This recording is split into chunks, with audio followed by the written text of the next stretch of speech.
Hi friends, സിയാസറോണിൻ്റെ പുതിയൊരു വീഡിയോയിലേക്ക് എല്ലാ കൂട്ടുകാർക്കും സ്വാഗതം.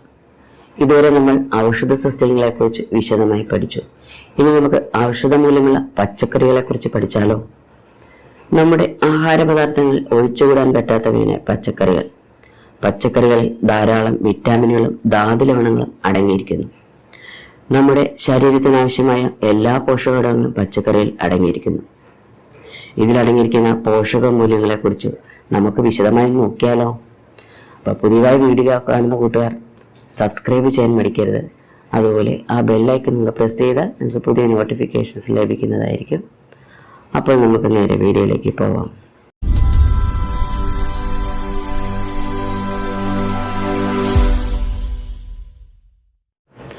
ഒന്നാമതായി അകത്തിച്ചീര.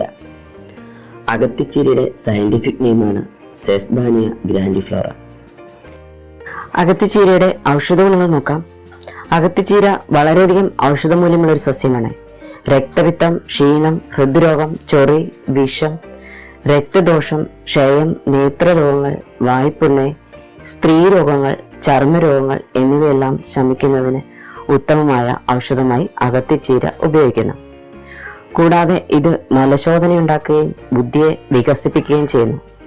വളർച്ചയ്ക്കും രോഗങ്ങൾ പകരാതിരിക്കുന്നതിനുമെല്ലാം ഇത് ഉത്തമമായതാണ്. അകത്തിച്ചീരയുടെ പ്രത്യേകത നോക്കാം. അകത്തിച്ചീരയ്ക്ക് ഏകദേശം മുരിങ്ങയോട് സാദൃശ്യമുണ്ട്. അകത്തി 4 തരമുണ്ട്. വെളുത്തതും കറുത്തതും ചുവന്നതും മഞ്ഞയുമായ പൂക്കളോട് കൂടിയവയാണവ. കായ്കൾ മുരിങ്ങക്കായ് പോലെയാണ്. അകത്തിച്ചീരയുടെ ഇല, പൂവ്, പച്ചക്കായ്, പഴുത്തകായ് എന്നിവയെല്ലാം തന്നെ ഔഷധ ഗുണമുള്ളതാണ്. ഇതിൽ വിറ്റാമിനുകളും ധാതുലവണങ്ങളും അടങ്ങിയിരിക്കുന്നു. വിറ്റാമിൻ എ ധാരാളമായി ഇതിൽ അടങ്ങിയിരിക്കുന്നു. ഇനി ഇതിന്റെ രാസഘടകങ്ങൾ എന്തൊക്കെയെന്ന് നോക്കാം. ഇതിന്റെ ഇതിൽ പ്രോട്ടീൻ, കാൽസ്യം, ഫോസ്ഫറസ് എന്നിവ അടങ്ങിയിരിക്കുന്നു. അകത്തിച്ചീരയുടെ ഔഷധ പ്രയോഗങ്ങൾ എന്തൊക്കെയെന്ന് നോക്കാം. ചർമ്മരോഗങ്ങൾ. അകത്തിച്ചീരയുടെ ഇല അരച്ചുണക്കി വെളിച്ചെണ്ണയുമായി ചേർത്ത് കാച്ചി ചർമ്മരോഗമുള്ള ഭാഗത്ത് തേക്കുകയാണെങ്കിൽ നല്ല ശമനം കിട്ടും. കൂടാതെ ദേഹം ചൊറിച്ചിൽ, പൊരിച്ചിൽ, കാൽ വിണ്ടുകീറുക തുടങ്ങിയവയ്ക്കും ഈ എണ്ണ കാച്ചി ഉപയോഗിക്കുന്നത് ഉത്തമമാണ്. മൂത്രാശയ രോഗങ്ങൾ. മൂത്രാശയത്തിൽ കല്ലുണ്ടാകുമ്പോൾ അകത്തി ഇല വെള്ളത്തിലിട്ട് പുഴുങ്ങി ആ വെള്ളം ഊറ്റിക്കുടിക്കുന്നത് കല്ല് അലിഞ്ഞു പോകുന്നതിന് സഹായിക്കും. വിളർച്ച. കുട്ടികളുടെ വിളർച്ചയ്ക്കും രോഗങ്ങൾ പകരാതിരിക്കുന്നതിനും അകത്തിച്ചീര കഴിക്കുന്നത് വളരെ ഉത്തമമാണ്. പ്രസവാനന്തര ചികിത്സ. അകത്തിയില തോരൻ വെച്ച് കഴിച്ചാൽ സ്ത്രീകളിലെ പ്രസവശേഷമുള്ള ക്ഷീണം മാറുകയും മുലപ്പാൽ വർദ്ധിക്കുകയും ചെയ്യും.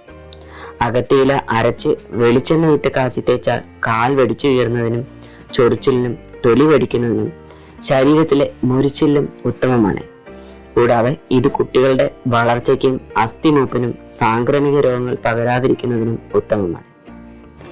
വീണ്ടും അടുത്തൊരു പച്ചക്കറിയുമായി കാണാം. കൂട്ടുകാരൊക്കെ സപ്പോർട്ട് ചെയ്യുക. പുതിയ കൂട്ടുകാരൊക്കെ സബ്സ്ക്രൈബ് ചെയ്യാൻ മടിക്കരുത്. ബെല്ലൈക്കൺ പ്രസ് ചെയ്താൽ പുതിയ നോട്ടിഫിക്കേഷൻ നിങ്ങൾക്ക് ലഭിക്കുന്നതായിരിക്കും. വീഡിയോ ഇഷ്ടമായി ലൈക്ക് ചെയ്യുക, ഷെയർ ചെയ്യുക. Thank you.